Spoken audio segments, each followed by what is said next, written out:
They escorted her off the carrier without a word. Boots clicked on steel, the bay doors opened, and the salt wind bit across her face like accusation. Nobody spoke, not the guards on either side of her, not the officers watching from the catwalks, and certainly not the sailors pretending not to look. Silence weighed heavier than chains. Lieutenant Commander Eliza Harrow didn't fight, she didn't plead, she kept her gaze locked ahead as she walked down the gangway, every step an act of will. Her rifle, the one with 24 etched tally marks along its stock, had already been stripped from her hands, stripped like her insignia, stripped like her place in the world. 2 weeks earlier, she had been the Navy's most decorated marksman on the Pacific Fleet. 2 days earlier, she had been pulled out of her post mid-watch and confined to quarters, and now she was being escorted to a waiting launch, her career crushed beneath the unspoken phrase, "No longer welcome." The launch motor started with a rough cough, then carried her away from the towering shadow of the carrier. She didn't look back. She couldn't. The debrief had been a slaughter. Admirals in neat rows, questions sharp as bayonets. Why did you fire without authorization? Why did you engage at range when told to stand down? Eliza had answered the only way she knew how, with truth, because she'd seen the submarine silhouette ghosting the shallows long before radar pinged it, because the rules of engagement lagged behind reality, because if she had waited for orders, 3 destroyers would have been torpedoed before sunrise. But truth was messy, and the Navy worshipped order. Her kill count, those notches on her rifle, wasn't a medal anymore, it was a liability. A sniper who decided when to act was dangerous. A woman sniper doubly so. They didn't call her a traitor. They didn't have to. The silence screamed it. The launch set her ashore at a nondescript dock in Guam. A single sea bag waited there, her personal effects stuffed inside with bureaucratic cruelty. The guard saluted, not out of respect but out of obligation, then left her standing under a burning Pacific sun with nothing but questions echoing in her skull. She wandered for hours, through narrow streets where the smell of frying fish mixed with jet fuel, past families who laughed on porches, oblivious to how wars tilted in shadows offshore. She walked until her legs trembled, then collapsed onto a bench facing the ocean. For the first time in years, she felt unmoored. No ship, no mission, no rifle. She thought she was alone. That night, the sea spoke. It began as a low vibration beneath the pier, a thrum deep enough to rattle her bones. Fishermen muttered and crossed themselves. Children pointed at the horizon where no lights should have been, where dark water shifted against darker sky. Eliza felt it before she saw it. The impossible bulk of a nuclear submarine breaching surface protocol, rising where it should not rise. Its black tower cut the waves, monstrous and magnificent. Deck hatches clanged open, men in dark uniforms poured out, securing lines, rigging floodlights. Every civilian on the shore froze. Submarines didn't dock here, not without orders, not without weeks of clearance. Yet this one had come anyway, brazen, silent, a predator surfacing in daylight. And then a voice rang out over a bullhorn. "Lieutenant Commander Eliza Harrow, a report to the deck." The crowd gasped.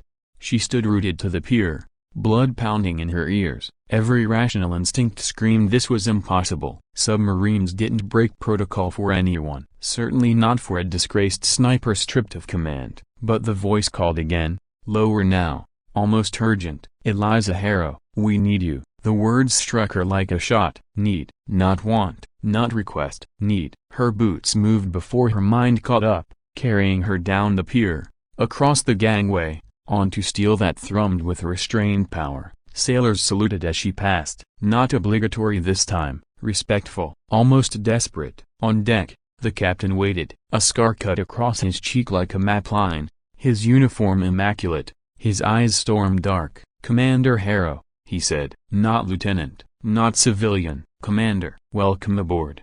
Below deck, the submarine smelled of oil, metal, and secrets. Men moved with precision, their eyes flicking toward her like gravity pulled them. Whispers followed. "That's her." The sniper, the one they tried to bury. The captain led her into the control room. Maps glowed on digital screens. Red markers bloomed across the Pacific like infection points. He pointed at one cluster near the Philippine Trench. 3 enemy boomers, already slipped past radar net. They'll be in missile range within 20 hours. Eliza stared. And Fleet Command doesn't know? They know. His jaw tightened. They're paralyzed. Politics. No one wants to authorize a strike first. She swallowed hard. So why surface for me? The captain's gaze pinned her. Because you see what others don't. You fire when others hesitate. We don't have the luxury of hesitation anymore. For a moment, she couldn't breathe. She'd been cast out for that very reason. For acting without permission. For refusing to wait while lives hung in balance. And now a nuclear submarine had broken every protocol in the book just to tell her she'd been right all along. The irony should have burned. Instead, it felt like vindication. What do you need me to do? She asked. The captain's eyes softened. Only a fraction. We need you to hunt. The hunt began at midnight. They descended into the trench, the submarine's hull groaning against pressure, sonar pings slicing through abyssal dark. Every man aboard leaned into silence, breaths shallow, ears straining. The ocean was no longer water, it was a battlefield without light, without horizon, only sound and instinct. Eliza sat at the sonar station, headphones clamped tight, fingers brushing the console like a rifle's trigger. She had never hunted subs before, but hunting was hunting. You learn to read the silence as much as the noise. A faint echo brushed her ear, off rhythm, too steady to be natural. 200 degrees, depth 500, she whispered. The sonar tech blinked. I don't hear a market, she snapped. Now, the captain didn't hesitate. He trusted her. Moments later, the screen lit with confirmation. A boomer sliding silent through the trench, unaware it had been seen. Eliza smiled, cold and sharp, the same way she smiled lining up a shot. Hours blurred. One target became 2, then 3. The sub's torpedo bays whispered death into black water, each detonation a muffled thunder that shook the hull. Enemy vessels twisted, scattered, dove into deeper dark, but Eliza was relentless. Her instincts cut through ocean static like a blade, calling bearings before machines could confirm them. The crew began to watch her differently. Not with awe anymore, with faith. By dawn, the trench was clean. 3 enemy boomers lay shattered on the seafloor. The Pacific slept safe for another night, and nobody topside would ever know how close the world had come to waking in fire.